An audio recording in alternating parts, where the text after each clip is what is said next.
I remember Semmelweis, who realised, he was the doctor who realised that by washing our hands, the hospitals would massively reduce the infant mortality and the maternal mortality. That basically physicians and doctors in the 19th century were inadvertently murdering their patients. I shouldn't laugh, but they were through not washing their hands after a birth, and the disease was kind of flying through the hospitals.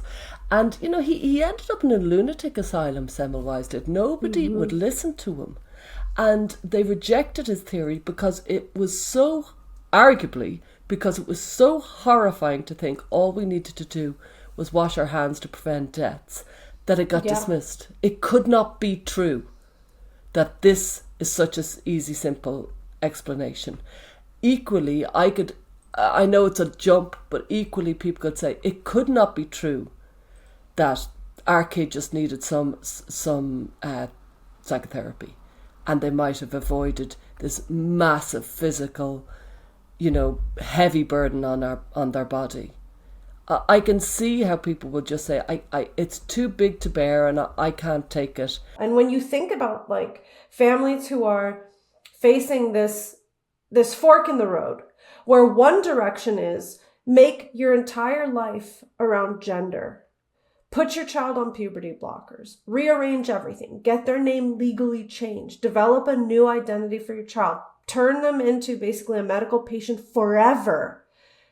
People must think, well, that could not possibly be the solution unless it was 100% the right solution. People wouldn't accidentally do that to a child, right?